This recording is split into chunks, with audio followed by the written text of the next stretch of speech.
Hi, everyone. Welcome back to Ethics TV. I'm joined here by Dr. Michael Kolta, who I'll now refer to as Mike. I did ask him his permission beforehand.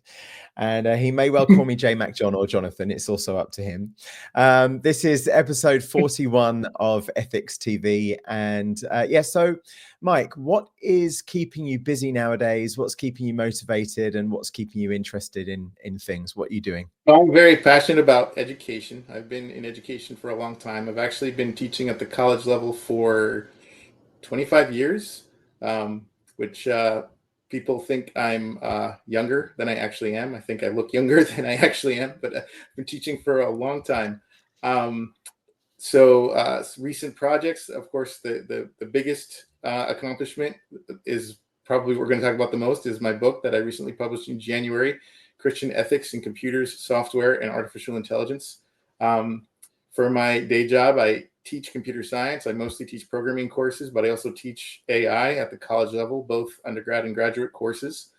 And another project that you may find interesting that I don't think came up in any thing I've communicated to you so far is I'm working on an article where we're putting together a lesson plan that encourages interdisciplinary thinking for students from K through 12.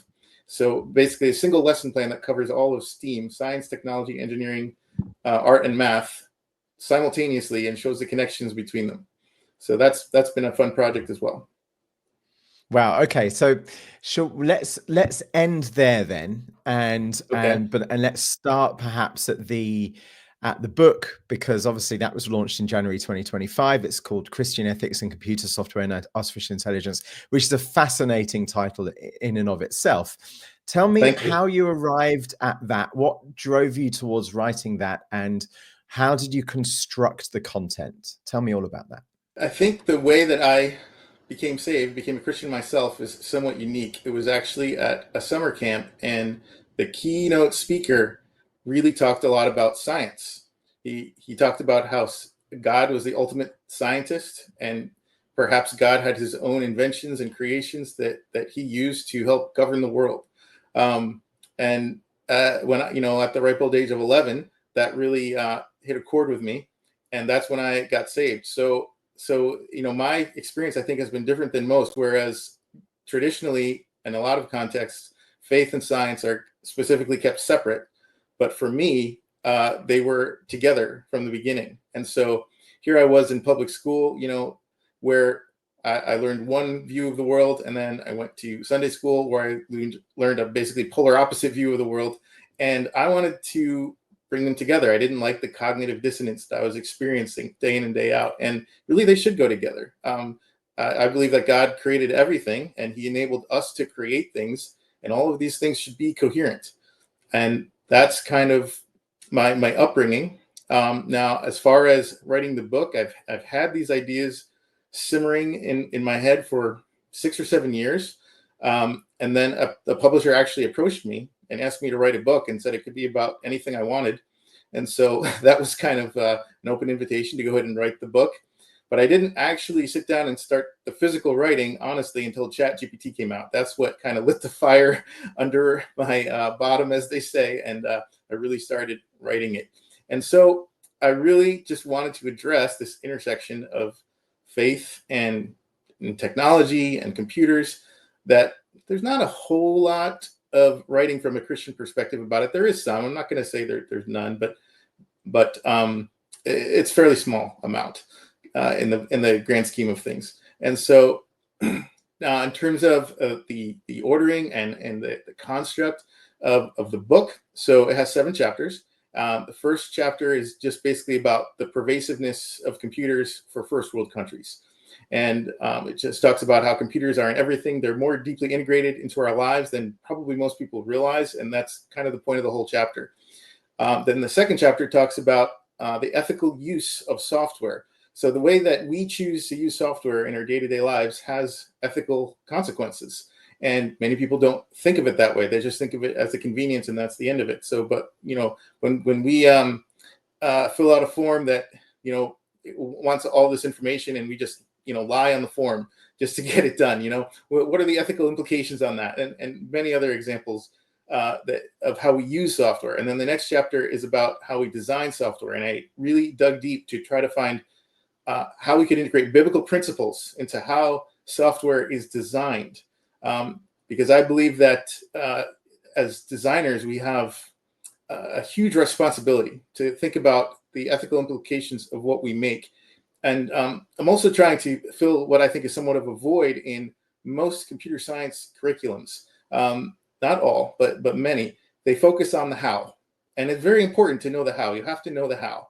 But they never, almost ever, address the why.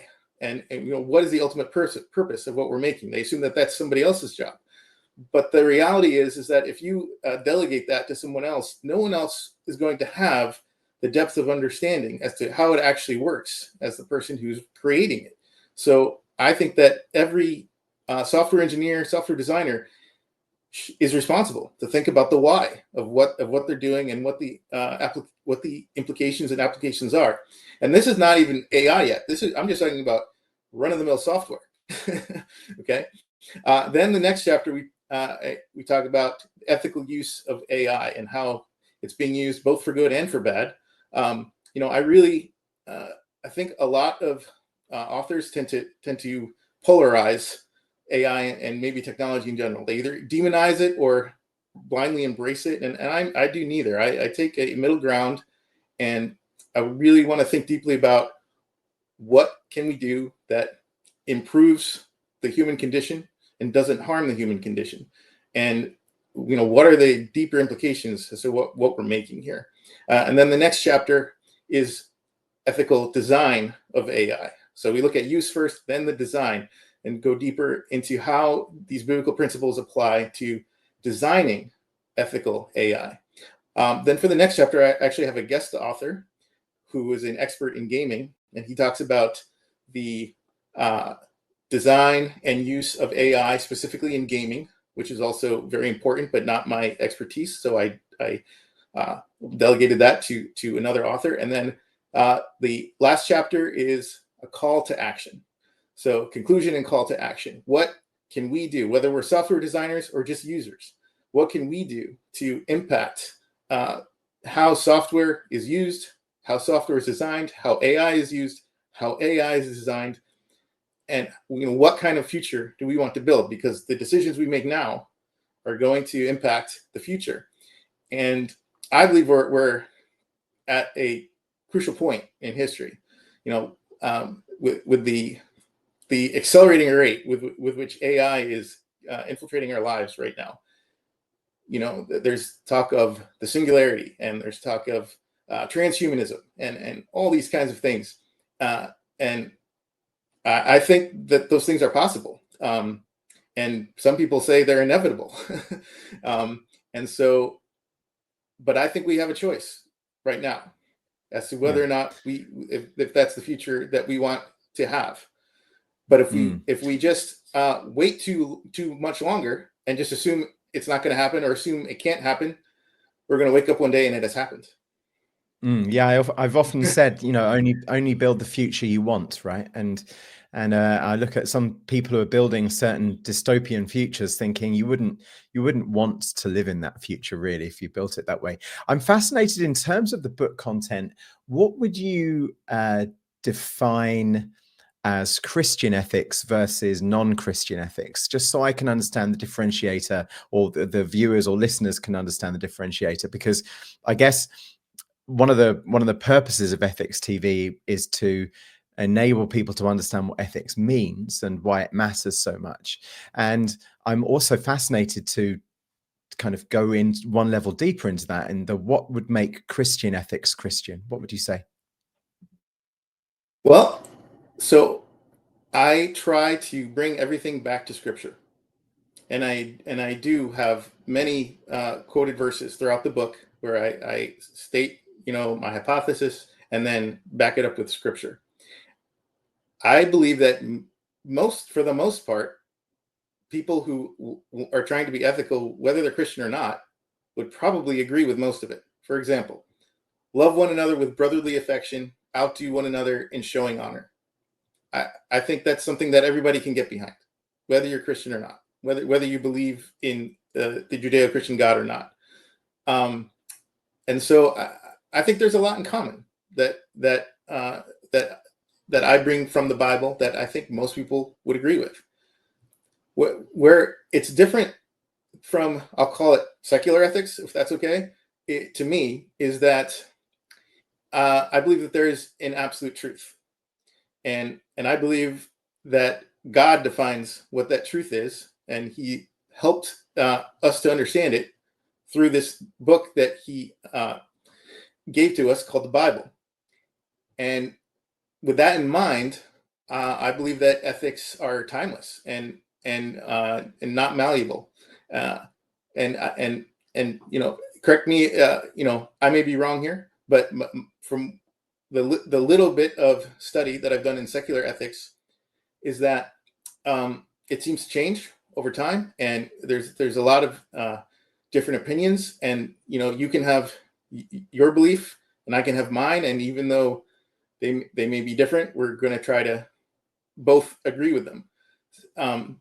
In other words, relative truth. And so by bringing everything back to the Bible, I have a consistent foundation that everything is based on.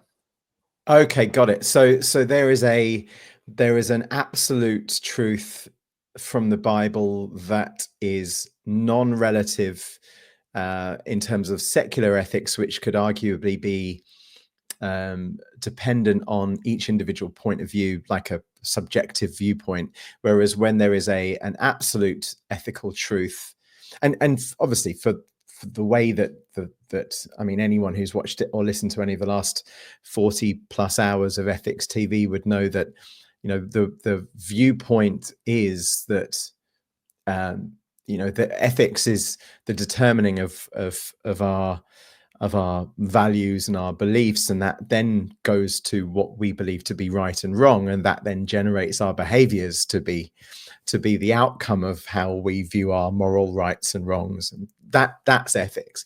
So from the Christian perspective, in terms of absolute ethical truth, there is to break that down to a bite-sized chunk would be not to trivialize it, but just so for people who are listening to understand this very clearly, is what we're saying is there is a written definition of what's right and what isn't right. And so a Christian ethic value is an absolute right versus something that could be or couldn't be. That's what we're saying.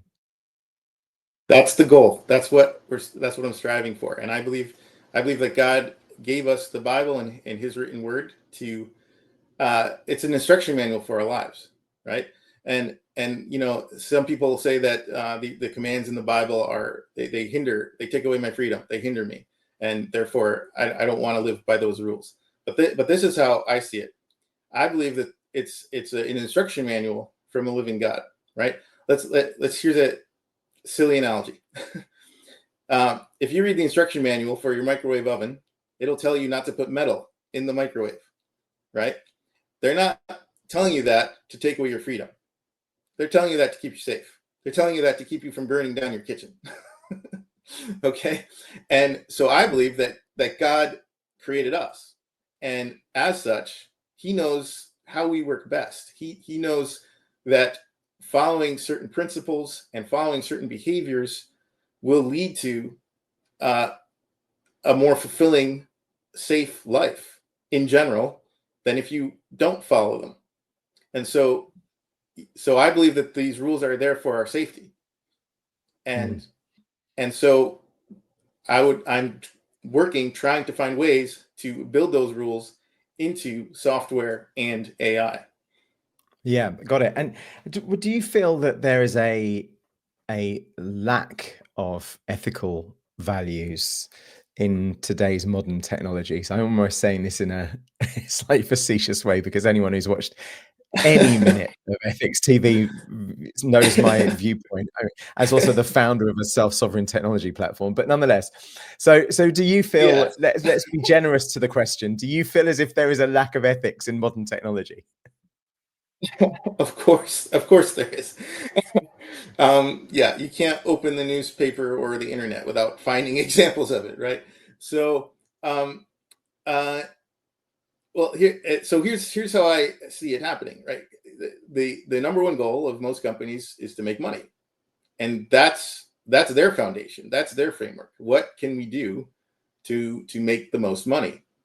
They're not, I don't believe, necessarily in general scheming, purposely trying to harm people, but I do believe that they are trying to make the most money within whatever they can get away with, whether it's a law or a law that's not enforced, or a law that hasn't been written yet because the law can't keep up with the technology.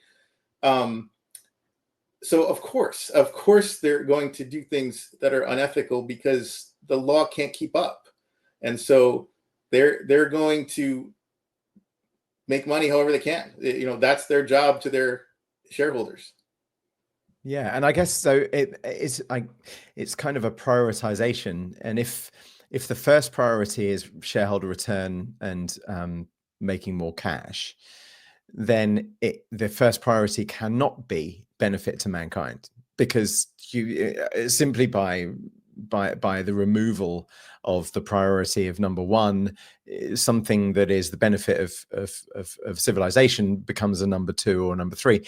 Do you feel that there is from a biblical perspective, there are metaphors or stories inside some of the passages that don't seem to necessarily be in modern day understanding of what would be fair, like for instance the view of how to treat slaves and so forth?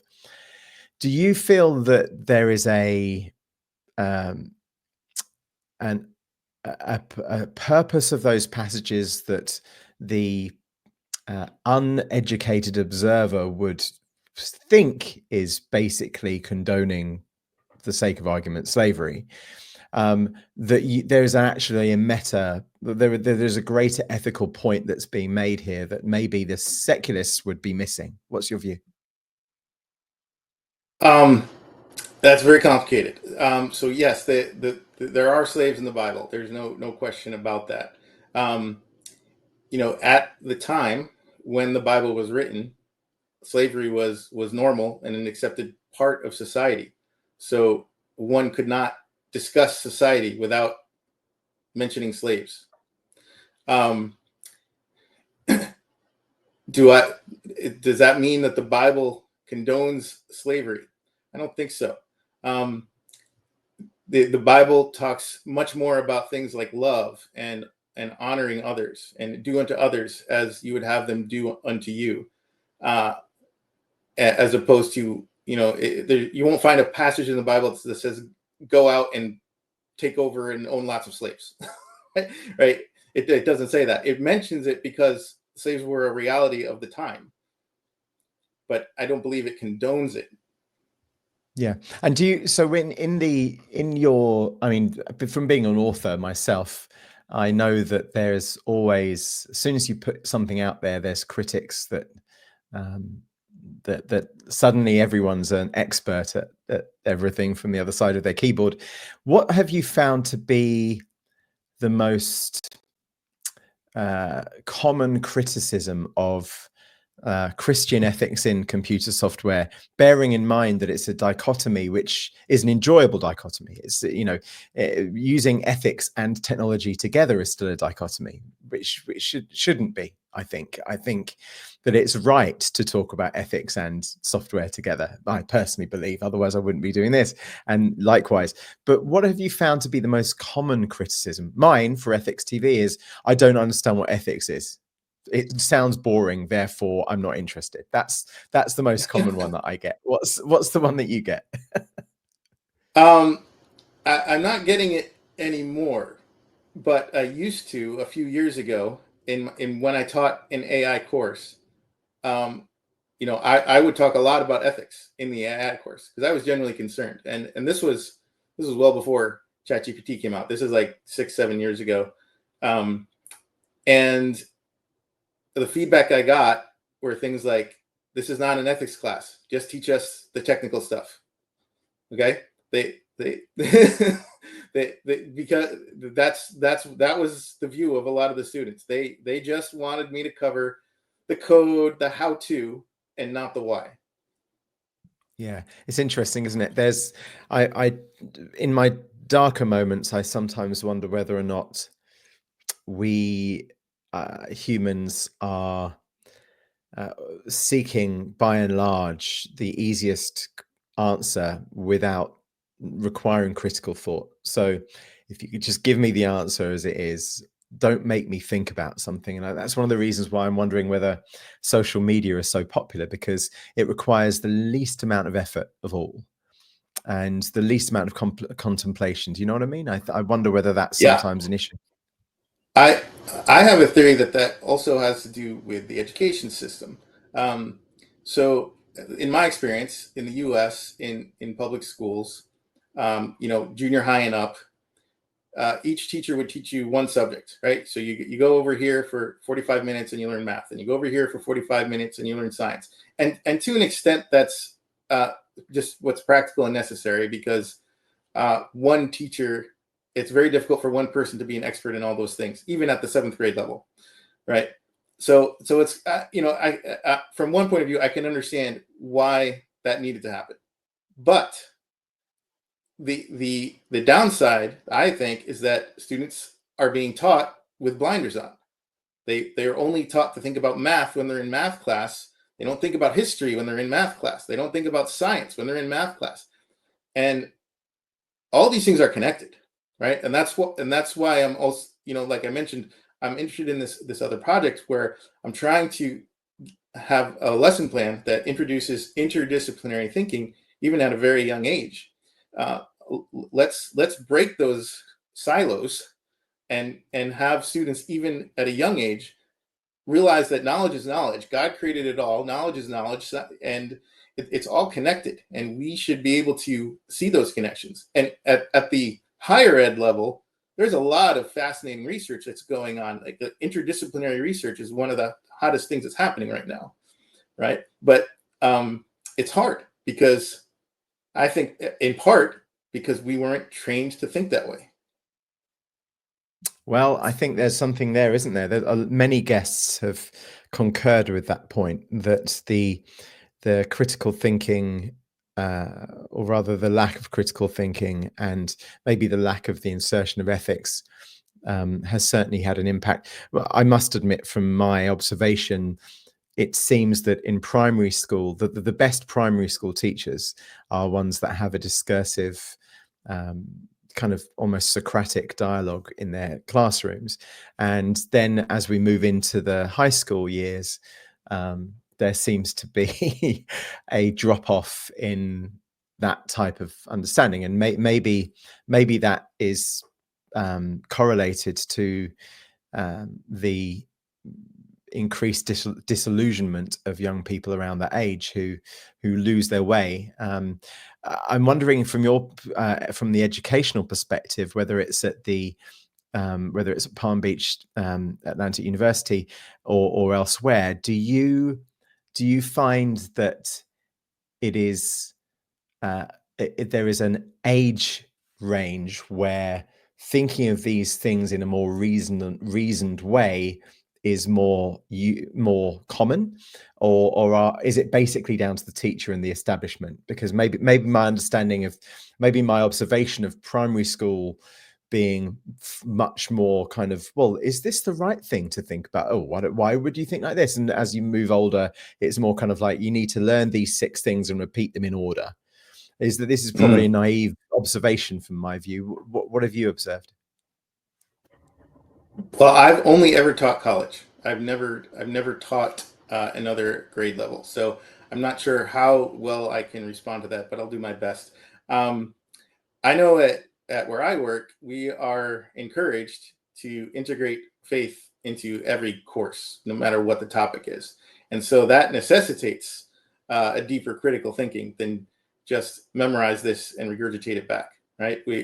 I'm in programming, teaching Python or C++, while also bringing it back to Christian values, which is difficult but fascinating and amazing. And There's very few places in the world where I can do that, Yeah, right. especially in And AI. yeah, In AI, yeah, I it was gets going to say. really hairy. Yeah, and when you are doing a course on AI and or part of a course on artificial intelligence, that students that you arrive at the more prickly questions of AI that are very much the ethical questions. And I'll make one up now, because out of a bucket of thousands, one of them that is quite common is that um, that who is essentially guarding the guards, who is editing the content that then gives the information to society for them to make decisions. How do you tackle the macro or the meta questions of artificial intelligence when it comes to the power that it can wield and therefore the responsibility that the programmer has? How do you tackle that? Well, the Bible does say that teachers have a greater responsibility than non-teachers, and it's referring to people that are teaching the faith. Um, but I think we can draw an analogy from there, that people that are the ones making the software that billions of people are using, that most of the information today relies on. Those people have a huge responsibility. They're the modern teachers of everything. um, and so, yeah, we have a huge responsibility to make sure that we're doing it right, that we're carrying it out accurately. So I actually I have up on my screen here an excerpt from chapter 3 from my book. I have 6 Bible-based principles of software design. So these are principles that I came up with that I think are Bible-based. I'm just going to read them off for you. They're in order of importance. Okay, so number 1, have a worthwhile goal. Okay, number 2, correctness and accuracy. 3, security. 4, data integrity. 5, easy to use. 6, efficiency.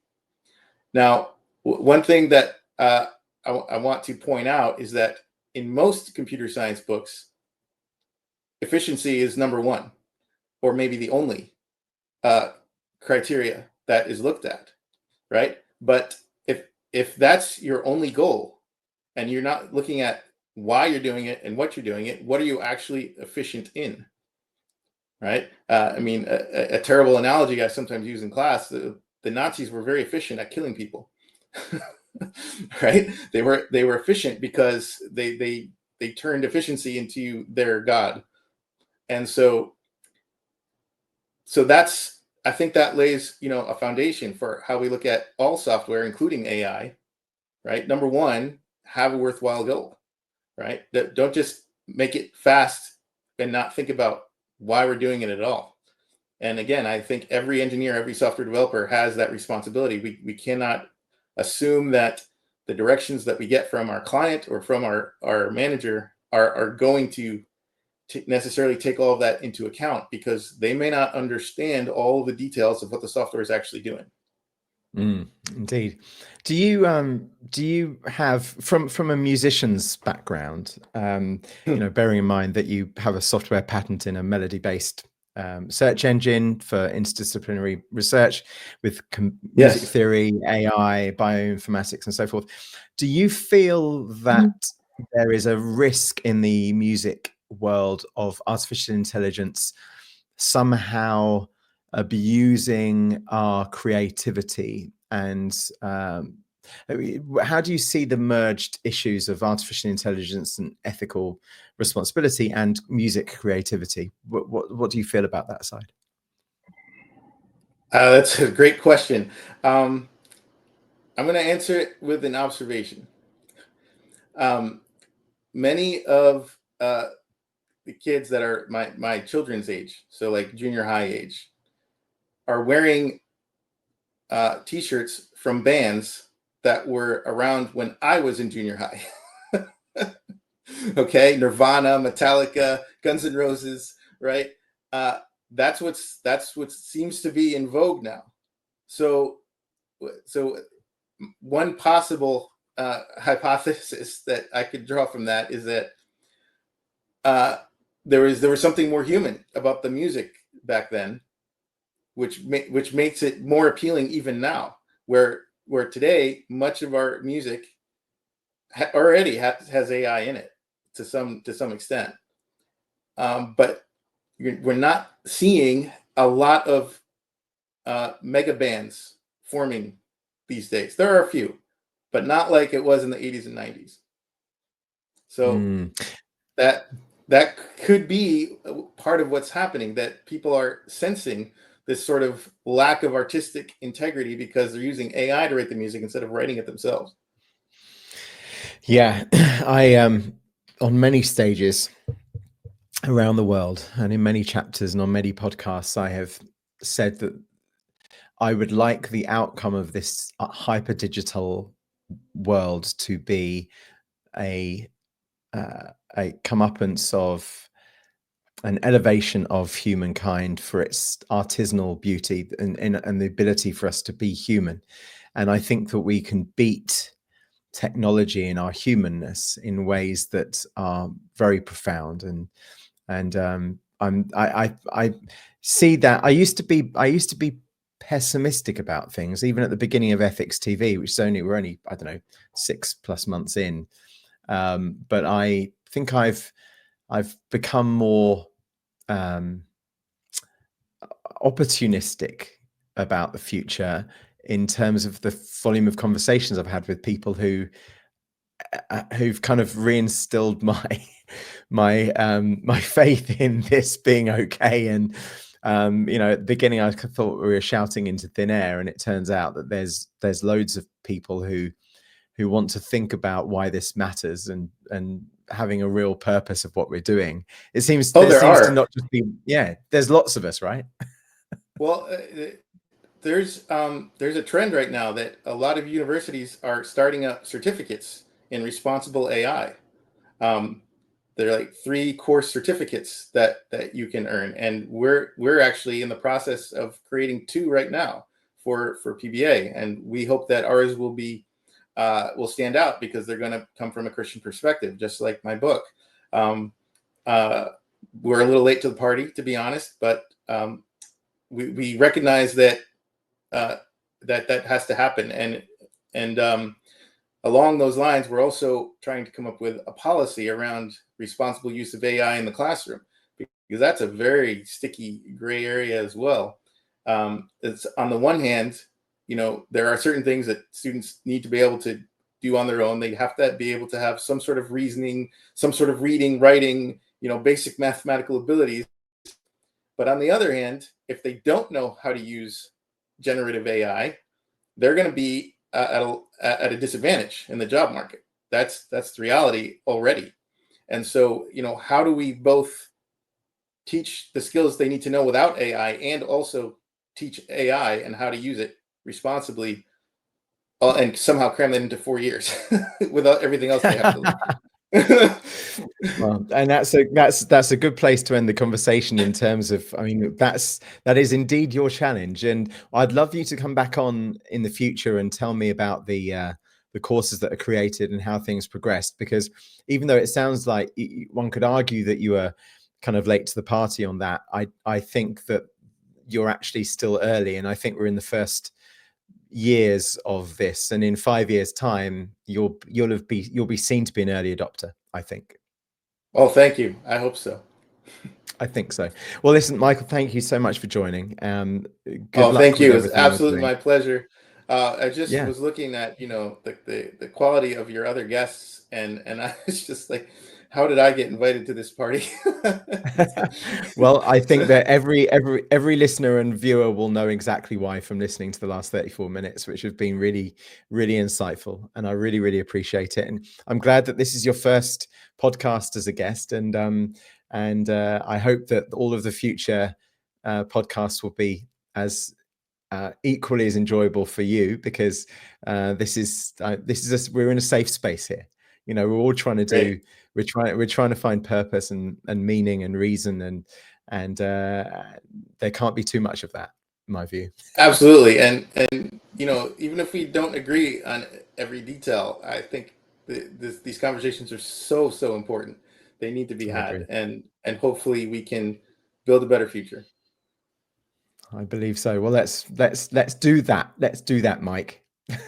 Sounds great. Sounds great, Johnny Mac. Oh, wow.